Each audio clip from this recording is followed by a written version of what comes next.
सब दुख दूर हुए जब से तेरा नाम लिया।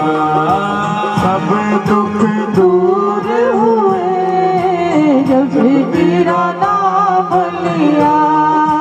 तुझकी सांवरिया ब्रज के नंद लाला श्री राधा झुके सांवरिया।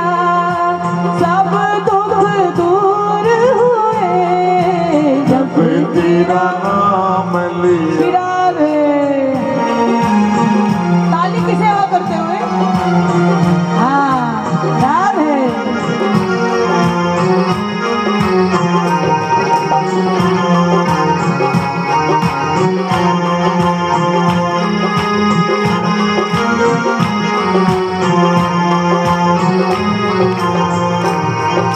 जब तेरे गोकुल पर आई विपदा भारी, जब तेरे गोकुल पर आई विपदा भारी, एक इशारे में सारी विपदा टारी। एक इशारे में सारी विपदा सारी विपदा टाली। उठा लिया गोवर्धन उंगली पर थाम लिया। सब दुख दूर हुए जब तेरा नाम लिया। उठा लिया गोवर्धन उंगली पे धार लिया। सब दुख दूर हुए जब तेरा नाम लिया। ब्रज के नंदलाला राधा जी की सांवरिया। सब दुख दूर हुए जब तेरा नाम लिया। सब दुख दूर हुए जब तेरा नाम लिया। हे प्रभु जब सब दुख दूर हुए जब से तेरा नाम लिया। ऐसा तारक नाम है आपका।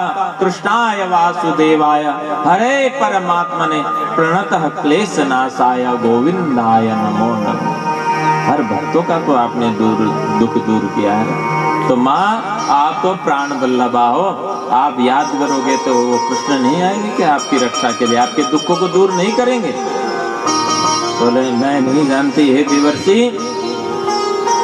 जयति जगति मायां यस्य काया धवस्ते वचन रचनमेकं केवलं चाकलैः।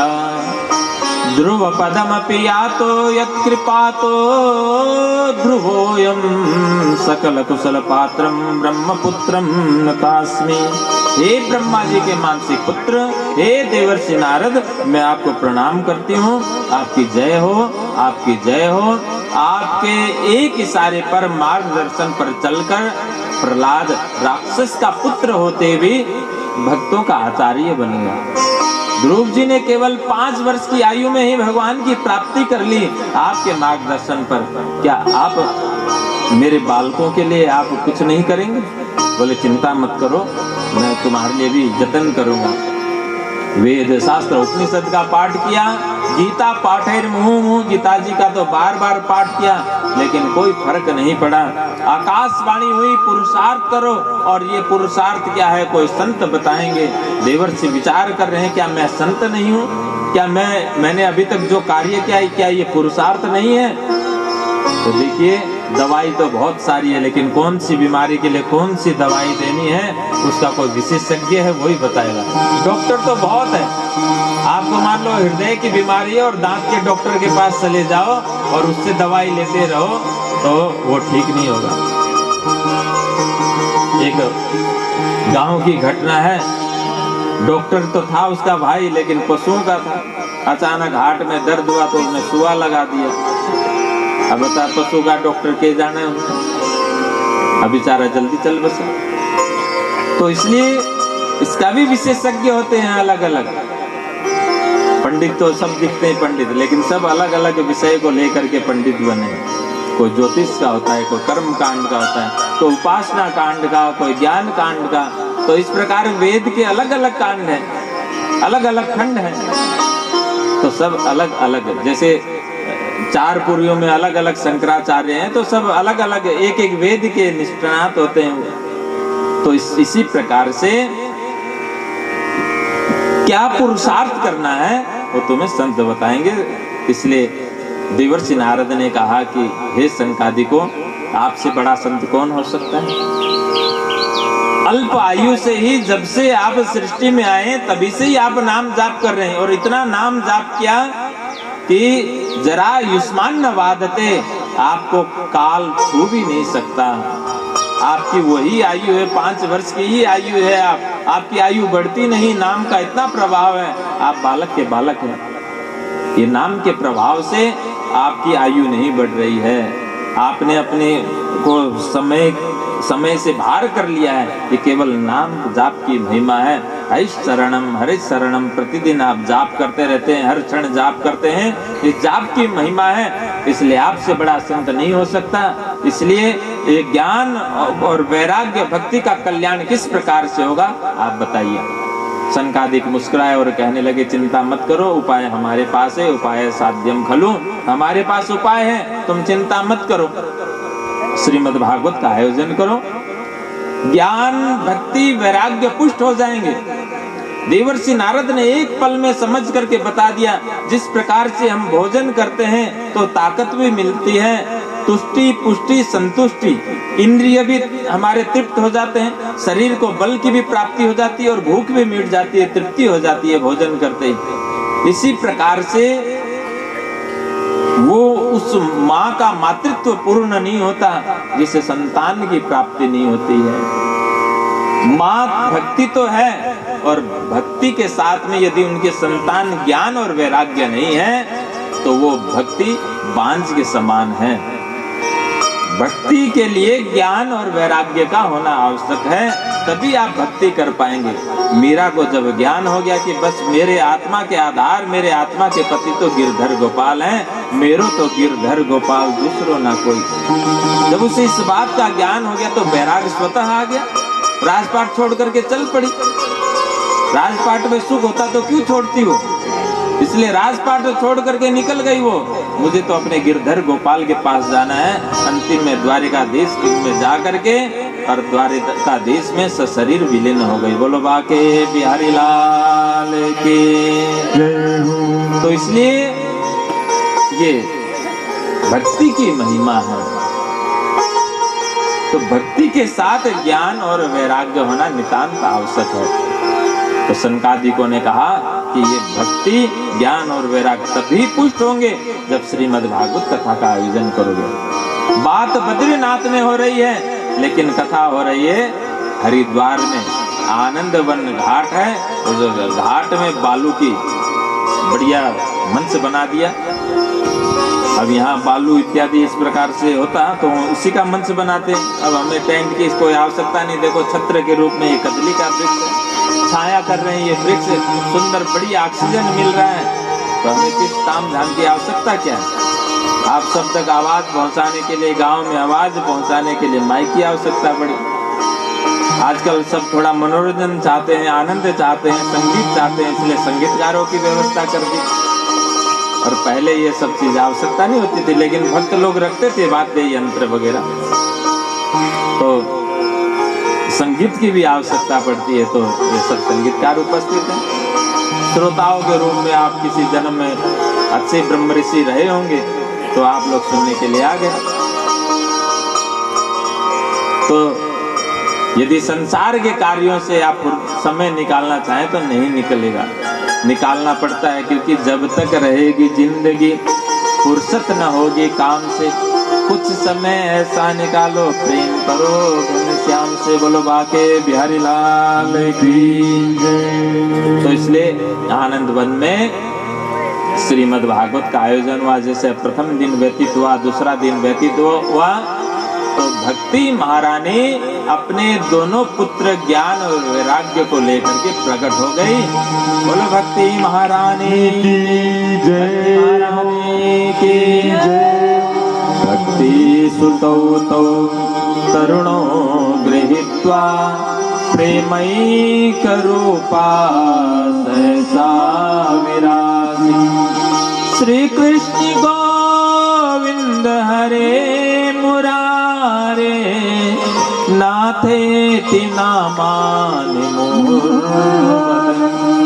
इस प्रकार से जैसे ही भागवत के अंतर्गत भक्ति ज्ञान और वैराग्य प्रकट हुए और भक्ति ज्ञान वैराग को देख करके ऋषि मुनियों ने अपना अपना वाद्य यंत्र संभाला और खूब बढ़िया संकीर्तन किया और भक्ति महारानी ज्ञान वैराग्य के साथ में ताता तैया करके नृत्य करने लगी। श्री कृष्ण को जहाँ रहना भी अच्छा है, मरण भी अच्छा है, वहाँ खाना भी अच्छा है, सोना भी अच्छा है। भक्ति नृत्यति यत्र च, जहाँ आज भी भक्ति महारानी नृत्य करती है, वास करती है। इसलिए नास्तिक भी जाए तो वो भी राधे राधे बोलना सीख ही जाते हैं। तो राधे राधे। तो भक्ति महारानी ने जब कहा, देवर्षि नारद एक पल में समझ गए, क्योंकि आजकल संसार में भी यही देखने को मिलता है। माँ बाप तो जवान हैं, बच्चे बूढ़े हो गए। बुढ़ापा केवल शरीर से नहीं। एक बार की बात है, घर में माँ अकेली थी, बेटा जवान हो गया था, विचार कर रही है कि यदि शादी हो जाए तो जो कितने साल हो गए मुझे घर का काम करते कमर तोड़ते, यदि बहू आए तो बहू काम कर ले, मैं फिर आराम करूंगी, फिर तो मुझे भजन ही करना था। वो विचार करती है इस प्रकार से और संयोग से विवाह भी हो गया लड़के का। विवाह हो गया लेकिन बहू तो आ ही नहीं रही,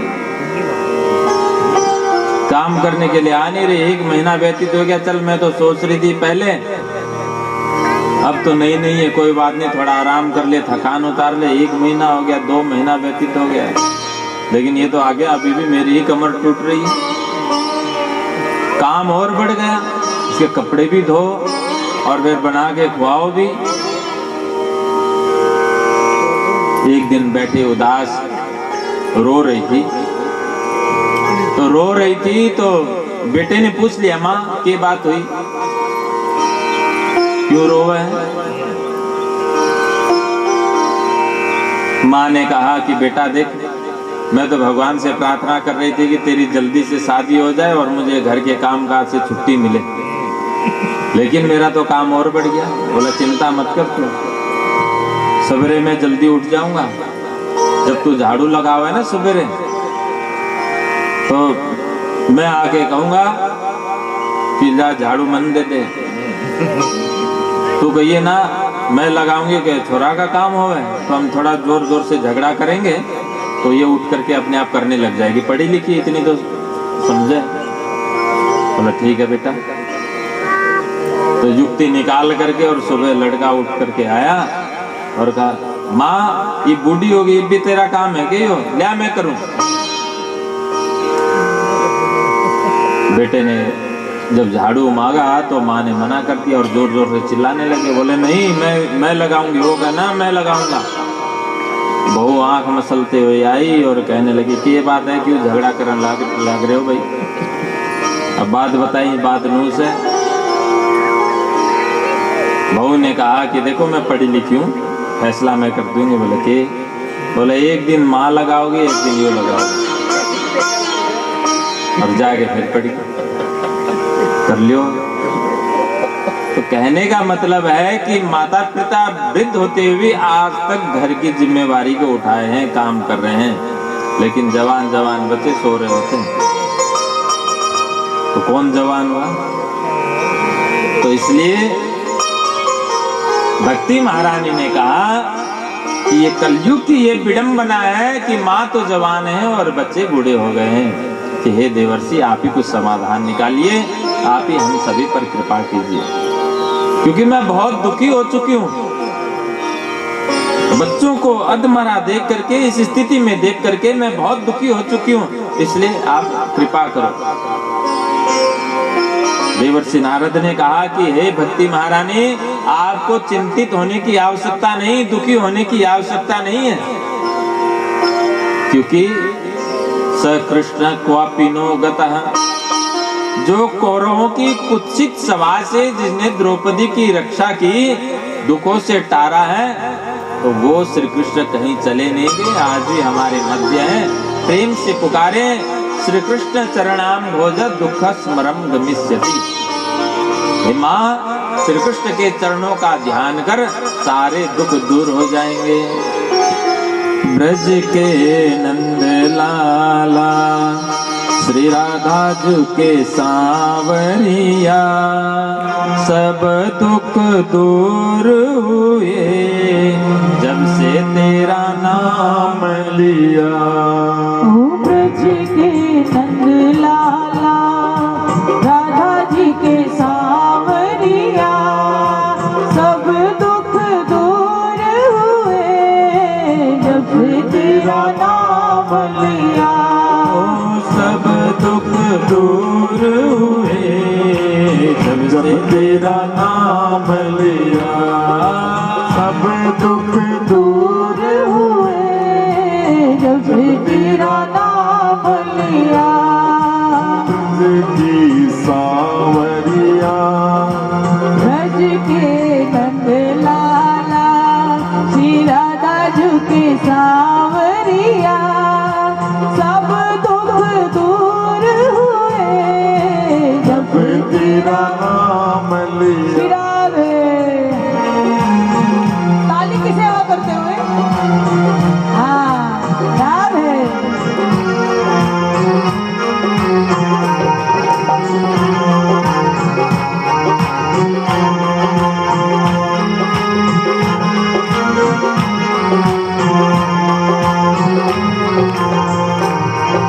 जब तेरे गोकुल पर आई विपदा भारी, जब तेरे गोकुल पर आई विपदा भारी, एक इशारे में सारी विपदा टारी।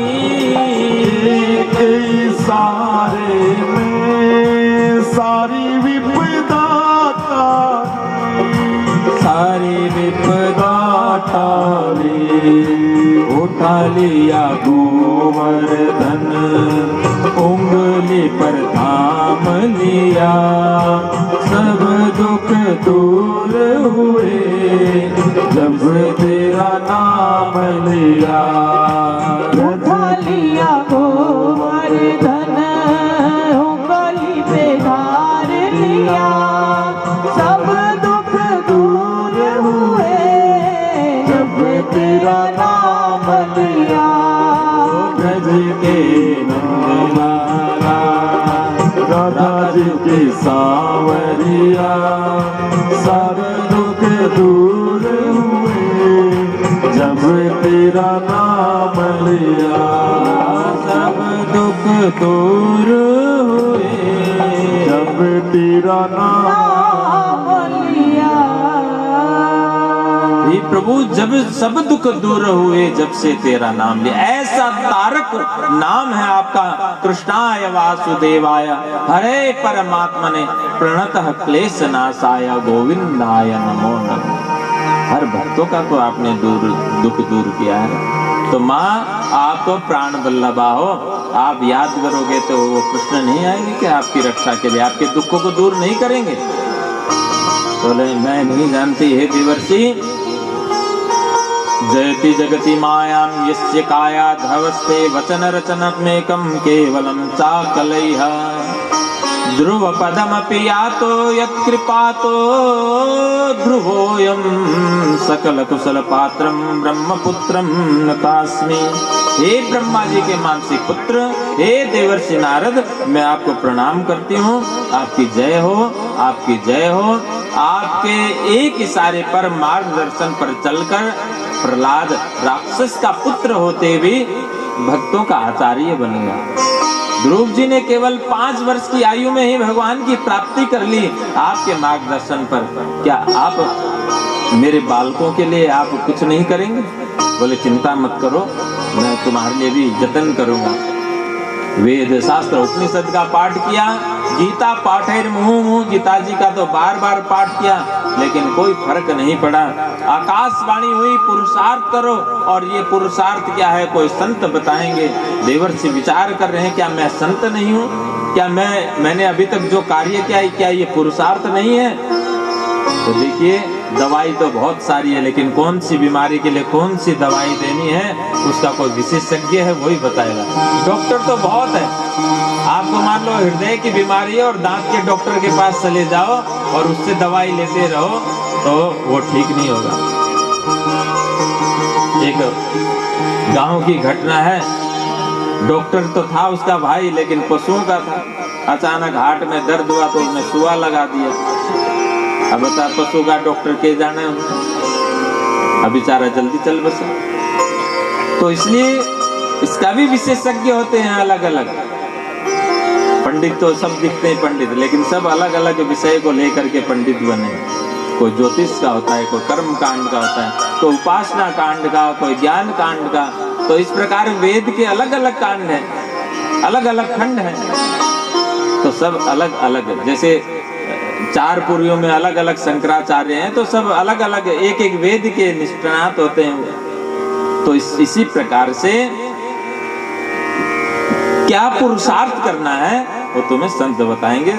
इसलिए देवर्षि नारद ने कहा कि हे शंकादिको, आपसे बड़ा संत कौन हो सकता है? अल्प आयु से ही, जब से आप सृष्टि में आए तभी से ही आप नाम जाप कर रहे हैं, और इतना नाम जाप किया कि जरा युष्मान न वादते, आपको काल छू भी नहीं सकता। आपकी वही आयु है, 5 वर्ष की ही आयु है, आपकी आयु बढ़ती नहीं, नाम का इतना प्रभाव है, आप बालक के बालक हैं। ये नाम के प्रभाव से आपकी आयु नहीं बढ़ रही है। आपने अपने को समय से बाहर कर लिया है। ये केवल नाम जाप की महिमा है। हरिश शरणम हरिश शरणम, प्रतिदिन आप जाप करते रहते हैं, हर क्षण जाप करते हैं, ये जाप की महिमा है। इसलिए आपसे बड़ा संत नहीं हो सकता। इसलिए ये ज्ञान और वैराग्य भक्ति का कल्याण किस प्रकार से होगा आप बताइए। शंकादिक मुस्कुराए और कहने लगे चिंता मत करो, उपाय हमारे पास है, उपाय साध्यम खलु, हमारे पास उपाय है, तुम चिंता मत करो। श्रीमद् भागवत का आयोजन करो, ज्ञान भक्ति वैराग्य पुष्ट हो जाएंगे।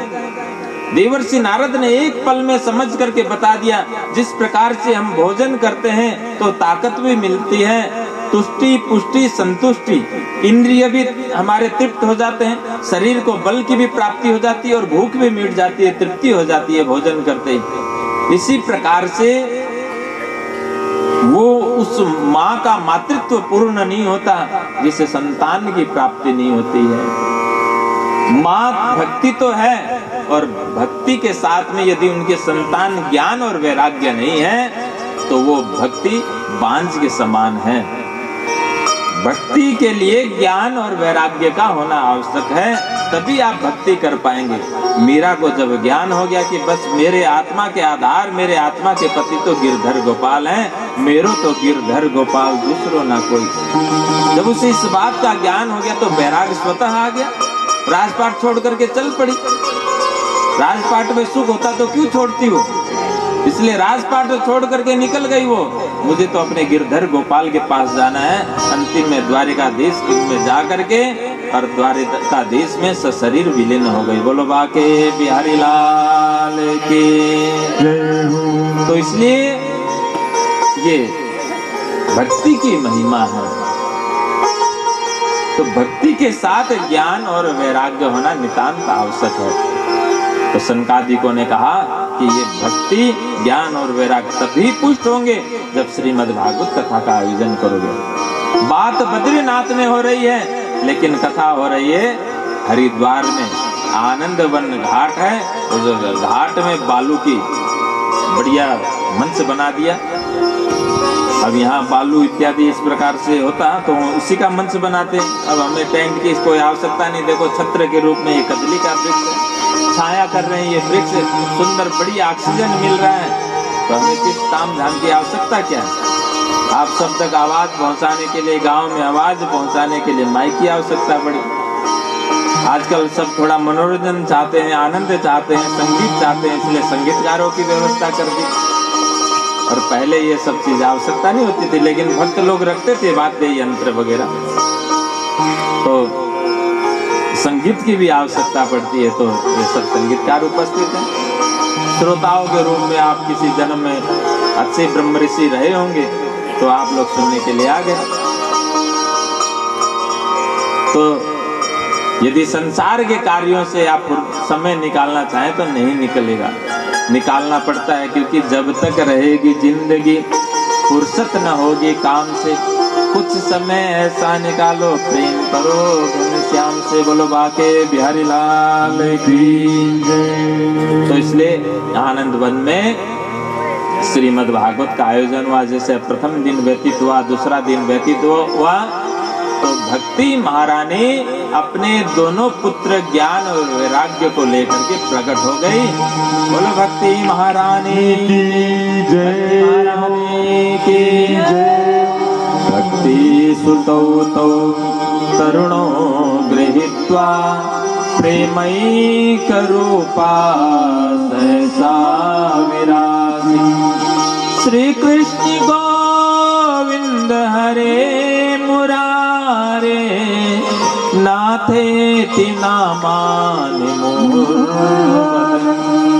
इस प्रकार से जैसे ही भागवत के अंतर्गत भक्ति ज्ञान और वैराग्य प्रकट हुए, और भक्ति ज्ञान वैराग्य को देख करके ऋषि मुनियों ने अपना अपना वाद्य यंत्र संभाला और खूब बढ़िया संकीर्तन किया, और भक्ति महारानी ज्ञान वैराग्य के साथ में ताता तैया करके नृत्य करने लगी। श्री कृष्ण गो